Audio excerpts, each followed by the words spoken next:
It's that time again.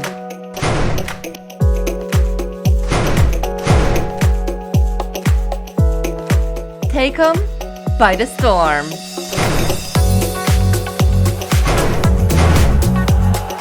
The show must go on.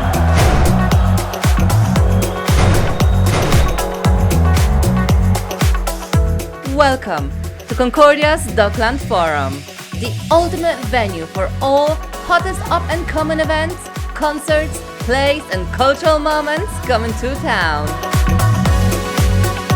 Nestled within the old historic Dockland district, the Forum commemorates the city's past, offers some grand hangout spots,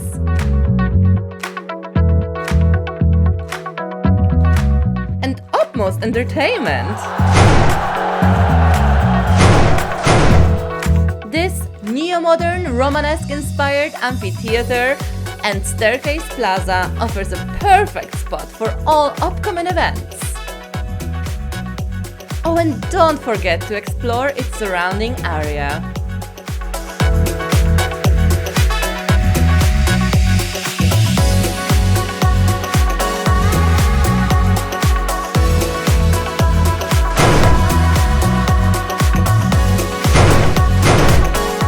Welcome to Concordia's Old Town.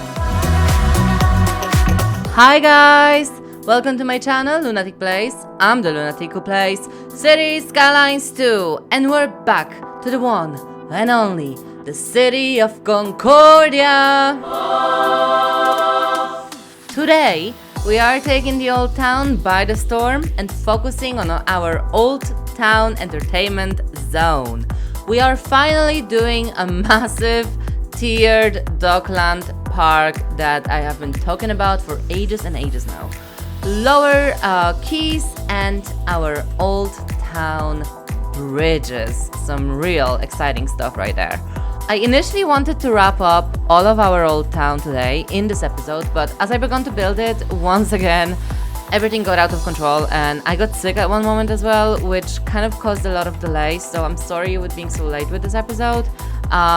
So we will kind of break it up into two parts. I hope that that's okay with you.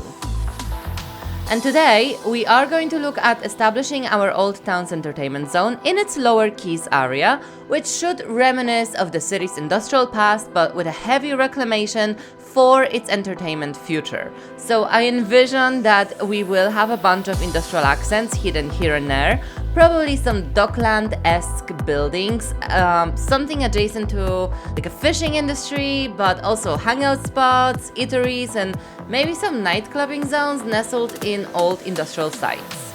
We also have this grand sloped part that I want to convert into a tiered plaza. So I feel like, without further ado, let's just jump into it and sketch it out.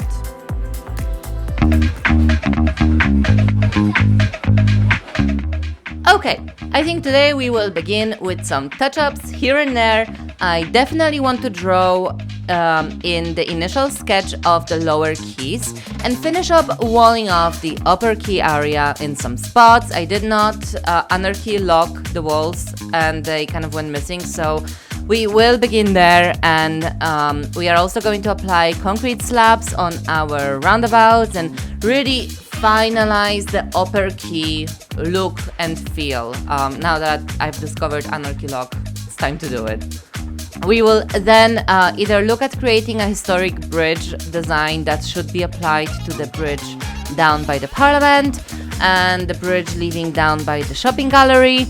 I have some great assets from our modder Fragnot from PDX Mods, so this will get finicky, but I am confident that we can make some really nice bridge asset for our historic old town.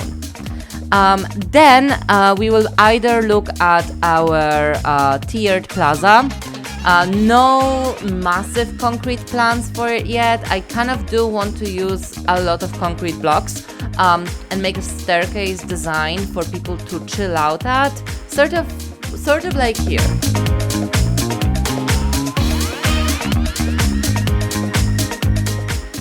I also kind of want to have a pedestrian passage with some restaurants sunken into the hill, sort of like a hobbit house style, but with a neo-modern twist using the Japanese low commercial buildings. And then that means that we will have like a lower plaza area and an upper plaza area, and I don't really have a very concrete plan for the upper plaza area just yet, but I'm sure we're gonna jump into it and we're gonna figure it out. I definitely want to have some old magazines over here.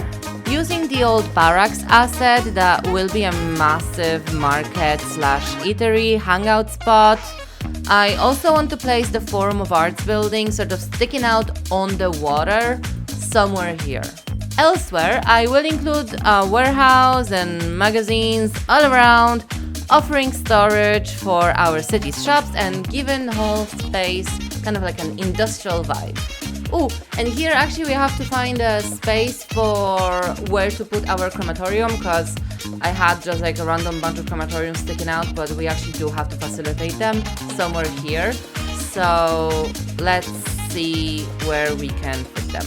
All right, I think that the plan is somewhat coming together. I think without further ado, let's jump into it.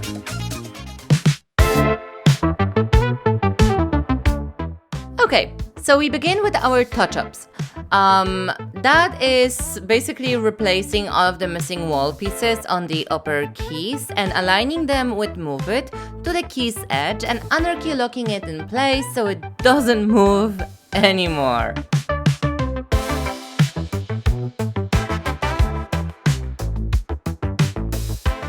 We also go in and fix up our roundabout walls with concrete blocks, which I aligned and transformed at 45-degree angles, then moved them into place and created a circular shape. This was sort of a challenging kind of situation because they are rather flat and wide. So aligning them perfectly meant aligning them in this kind of like plate skirt sort of style. I'll insert a photo here.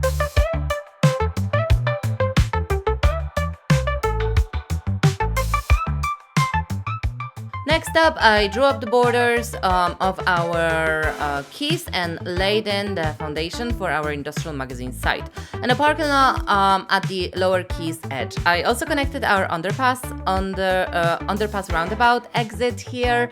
I opted for an exit at an angle, not directly underneath the bridge, because eventually we will actually have a historic bridge prop makeup here, so I opted for this sort of a solution here. This area was supposed to initially to remain an industrial magazine site, but after doing other bits around the town, I kind of decided I wanted to do something more special here, and so this area will actually remain for us to revisit in the next episode. Stay tuned. The docklands, I aligned two static ploppables of the Neo Barracks asset together and lined up some parking lots around it. This is going to be our nightlife, entertainment and eatery hangout spot.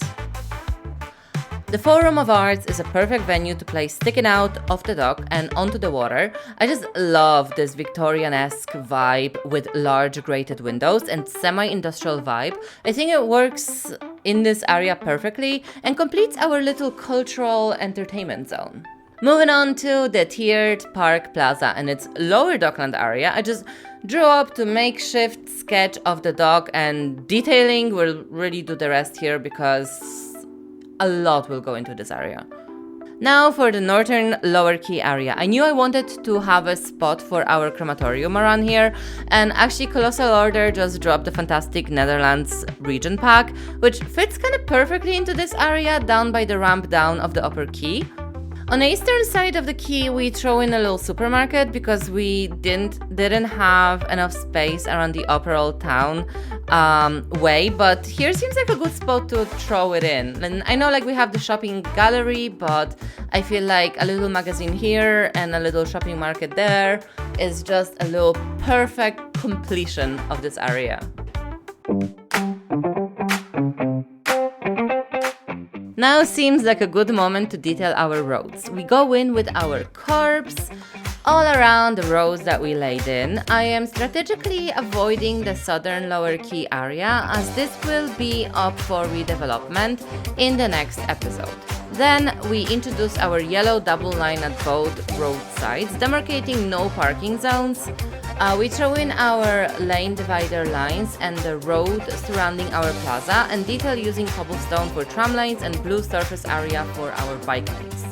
I am leaving the roads around the northern Lower Quay mostly blank, with just the double yellow lines and curbs, as these are the city's side roads and don't really require all that much demarcating.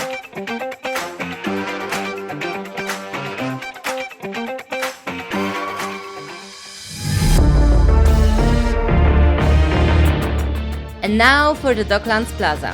First, I measured how low to drop our static floppables, low-rise commercial Japanese assets, to make them sink into the ground. This kind of separates our upper and lower plaza areas. I lined them out with one directional narrow pedestrian path and left adequate space between buildings for stairs going upwards.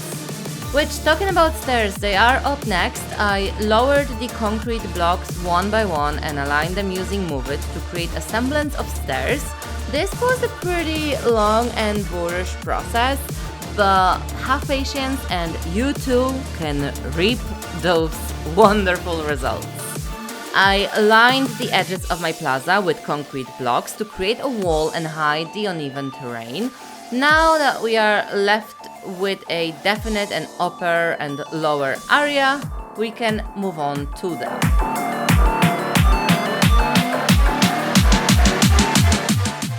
For the upper area, I decided to go with a memorial garden inspired by the Arasaka Tower Memorial Monument in Cyberpunk 2077, which is my favorite game, which was also inspired by the Berlin Jewish Memorial.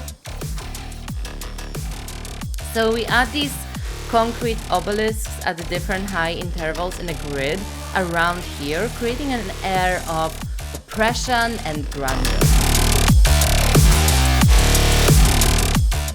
I wanted to add something special at the middle of the upper plaza, so I got this US Frankfurt mansard building, which I lowered down to leave only the clock tower atop the building. I think that this looks quite spectacular, and since this memorial garden has kind of like a funerary vibe to it, I felt like throwing a clock here gives it a nice taste of kind of like a temporality. Kind of like the concrete blocks acting like tombs and the clock ticking away the time for those who remain alive. I know, grim, right? We add in some small fountains at each side and decorate using an intricate design with a fence. We surface using these concrete bricks and moss surface network. We use tactiles and bollards and lamplights and more. Next, we move on to the pedestrian passage. I begin by marking out the upper staircase plaza elements using the concrete slabs. Then I wall off the passage with more concrete blocks, kind of like what we did around the key areas, using the concrete blocks as walls and planters separating the space. I placed these square concrete blocks to introduce some sort of decorative monuments and really make the space feel special, but since we had no real statues, I decided to use these Romanesque pillars, and here we see the overall feel of the plaza begin to slowly emerge. I decorate the passage with roofings, recolors and tables, creating colorful restaurant fronts for our area and hopefully attracting a lot of hungry customers and tourists. Now for the rest of the plaza. Step by step, I lower the concrete slabs down in layers, leaving strategic and symmetric spaces for green zones at regular intervals, and introducing concrete walls every couple of steps to create corridors going offside. These I also decorate with plants to add a bit of green into the mix, and finally the look is complete with more pillars, and now really the amphitheater vibe really begins to emerge. Going further down, I ensure to leave an adequate space for a water feature. I mean, we're going big, we're going grand, so we must have a water feature. I continued my staircase plaza on each side of the square and left a large square area in the middle, which I then marked out with the water surface network, the metal arch monument, and 2 concrete blocks for some extra detailing. Now, I really wish we had some statues, but it still looks rather nice. Lighting is up next, so we cover the area with strategic lamp lights and light up our monuments with the tunnel lighting, making it all gleam.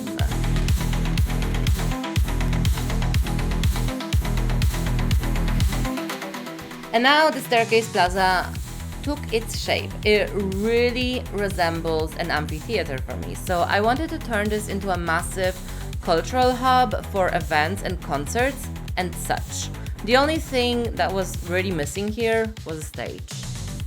So I grabbed the concrete amphitheater staircase, lined them up in a semicircle and placed the stage in the middle. The stage on its own didn't quite make the impact worthy of this area, so giving it this amphitheater ensemble is just the pizzazz that it needed.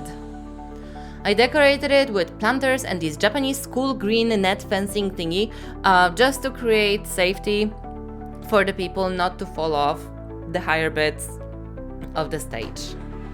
I also wanted to have a sort of a ticket shop or tourism center adjacent to the stage, so we plopped this wee tourism office here. Now that this comes together, I feel we finally have an idea for how to go over our lower docks. This is, after all, also an old industrial area that perhaps is being taken over, but we need to commemorate it.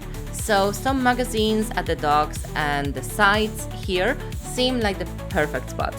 This makes me feel like perhaps a fishing company or something of that nature.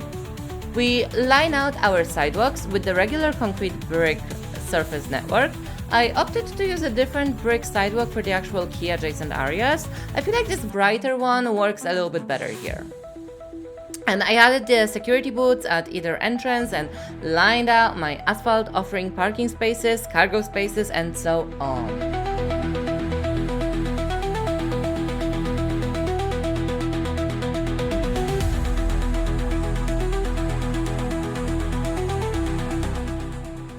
Also, I lowered an alley down into the water, making it seem like a spot that you can bring your boat down and into the river.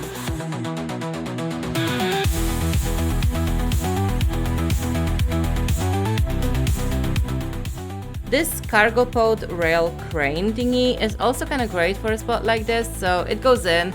It has these rails attached to it, so I lowered it enough that the rails disappear in the water. Now just detailing with the decals and bollards and lamps, a little cargo here and there, and the space really begins to come to life.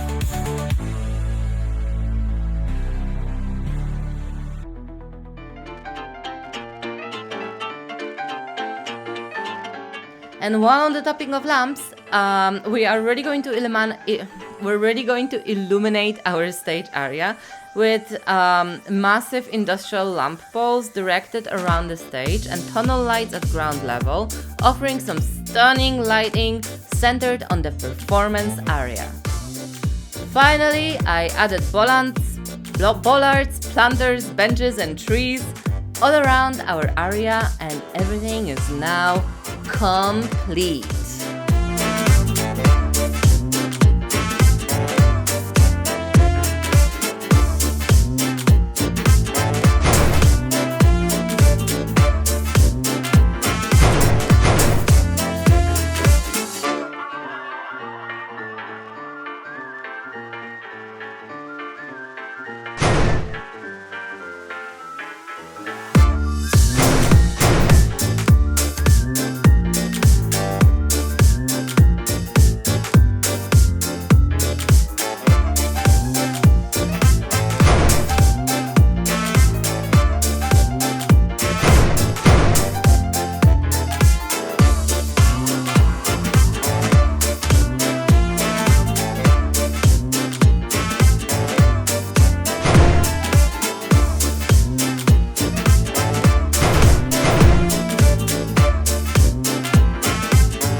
Oh, thank the architect gods for Fragnard, he came out with yet another marvelous asset. His tunnel packs is now live on PDX mods, and look at it. Isn't it just gorgeous? I want to have a beautiful, full historic bridge marking my city, and I can't detail these bridges with surfaces, so at least I can line them up with props. To ensure that they are lined up right, I take it away to an empty flat area on my map first, and then we line out some alley roads to mark out a 90-degree angle line and corner, just to use it basically like a ruler. And we line up 4 rows of these tunnels, aligning them perfectly with each another so that the archways are filled up fully and the bridge is roughly the width of our road. And I used the actual road as a reference for how wide I needed it to be. So here, 4 lines of the tunnels was roughly what worked. I lined 2 rows facing one side and 2 rows facing the other. And after a meticulous lining up, which took much longer than I care to admit, we actually had our bridge. And now I moved the lot over to its rightful spot, and you may notice that the tunnels are a tad lower than they should be. Well, we're not done. Oh no. We grabbed these medieval pack brick walls, transformed them to face upright, lined them up side by side, and aligned them with the upper part of the bridge. Once both sides are done, I grabbed this decorative medieval pack walkway wall decor piece and lined it all along the top side of our bridge and merging it into our barrier. Now, obviously, our other side isn't ready to detail, so I stick to just keeping it on this side of the bridge, but I lined the tunnels pretty long, so no matter where the exit of the bridge is going to be, we're covered already. All that is left is to place these concrete blocks into equally shaped platforms side by side to give the bridge a good foundation to stand upon. And what is a good old monumental bridge in your city without good lighting? Tunnel lights illuminating the archway pillars is the perfect nighttime decor that it needs. And voila!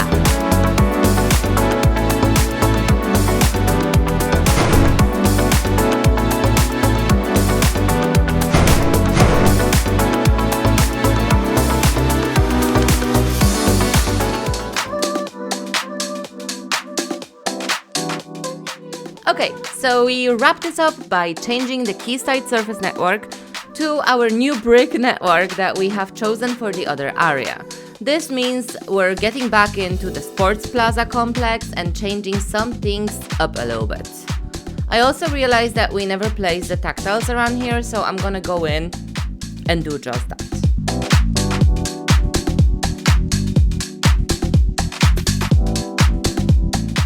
And while editing the existing detailing, I figured that the old way of the quay being so wide at the tennis courts was a little bit too wide for my taste, so I narrowed them down a bit. Initially, I didn't know that anarchy log was a thing and my assets would disappear if I placed them too close to the quay's edge, but anarchy log really changed the game for me.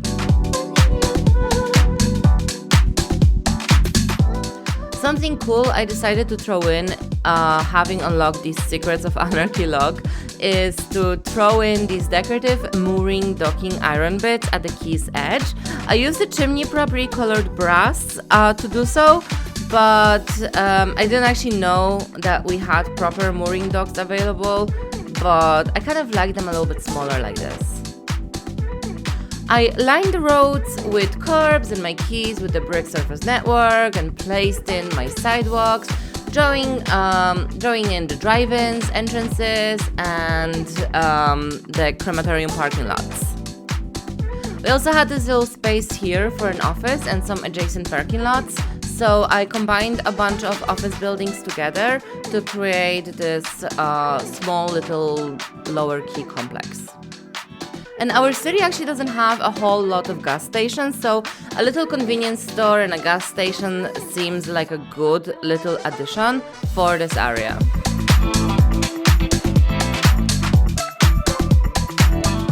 The rest is following the same steps we have learned already: surfaces, bollards, lamps, benches, walls, green spaces galore, until I am satisfied that the space is adequately filled in with detailing and that every corner has an interesting new perspective on our emerging skyline.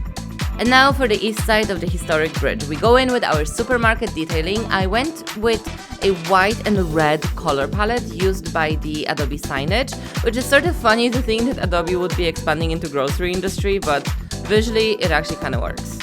I made these signposts with flag posts and Adobe signage at key entrance points to the supermarket lot.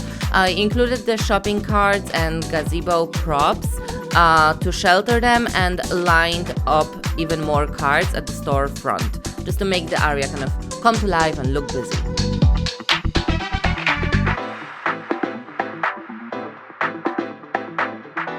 There is also a cool cargo area at the back of the store with bins, trash, and stuff like that.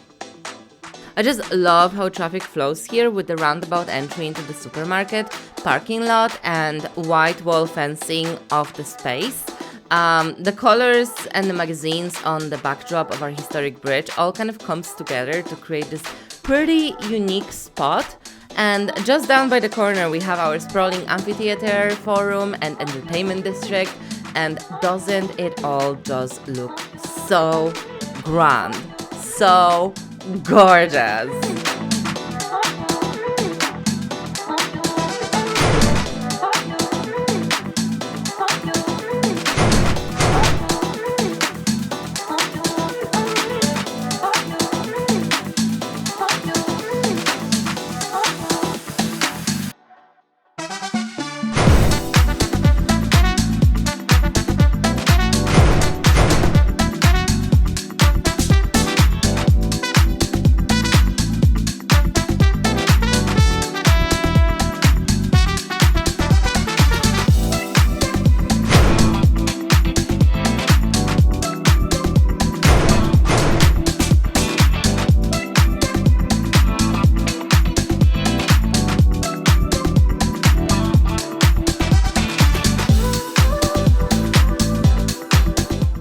And that is it for today. I feel like we actually did a lot, even though it seems like the area hasn't expanded all that much. We had a whole bunch of touching up down at the beginning and defining our Lower Quay area. And then the Grand Forum Amphitheatre took an insane amount of time to build up and to detail and to just get it right. And its adjacent area took some figuring out and finicking about until it was satisfactory also. And more finicking about with the historic bridge, which bore some incredible results, but took another moment or so just to get completely right. I might have had rebuilt it a couple of times if I'm being honest. I absolutely love the crematorium area and the little magazines here and there. I think that the brown brick really works well in an area like this, down below our city center and blending into our city's industrial past. The supermarket took some time to get just right too, with me having to line up the Japanese low commercial buildings just right to make it make sense. But the effect is just, oh, it's sublime, isn't it? And next up, we will take a look at the southern quayside area. Bridges and ports are actually coming out, and if I saw this right, yachts and boats are coming out with them. So I actually do want to throw in a little yacht club here adjacent to the shopping gallery side and really make this a special, luxurious area. We are also going to make our historic bridge using the blueprint that we've established on the main bridge here. And we will finally take a look at creating signage, public transportation routes, and some cool shots of the city. And now, I know I've been taking my sweet time with this episode, but likely the next one won't be much different. I've been kind of churning out these episodes like crazy, and they take a lot of time. Like, I'm talking like 5 to 7 days for building, and then another 3 to 4 days for editing. Yeah, it's a lot. And I've kind of been feeling a little bit burnt out, which makes me do it a little bit slower. So let's just say that we will wrap this up before Bridges and Ports come out on October 29th. After the DLC drops, you'll have to be patient again, because if I've learned anything from the last time an update came out, is that we need to have at least a 14-day grace period for the mods to get updated and the game to start working properly again. So I probably won't get to play Bridges and Ports till mid-November. So we won't have any more episodes till end of November, probably, after the next one. This is a bit of a bummer, but it's also a good chance for me to go out and stretch and rest and get inspired again as we go on to expand our city further. It's a good little break stop, because we will actually be done with the main city center island. Alright, now that we've gotten that out of the way, I just wanted to remind you that if you want to play Concordia on your own PC, you may download the Concordia pack with my mod list and current save file from a link down below in the description. It includes proper instruction on how to get it to work and all, so should be very easy to use, but if you're having any problems with it, just let me know. Oh, also, we've established a little Lunatic Place hub on Discord, and there is a tab where people can share their City Skylines creations. So if you wanna get to know me better, I guess, come to one of our live streams. I generally stream City Skylines on the weekends in the afternoons. So yeah, come to the live stream if you wanna hang out with us, if you wanna share your creations to the hub, if you wanna get updates about the channel. That's a great way to do it. Alright, so if you like this, subscribe, drop a comment down below, let me know that you're watching. If you wanna catch me live, I'm streaming City Skylines most weekends, unless I'm editing. I'm also live with other games if you're interested about that. And yeah, next episode is coming sometime before the DLC drops. Thank you so much for watching. Let me know that you are watching, and I will see you on the next one. Thank you so much, and bye-bye!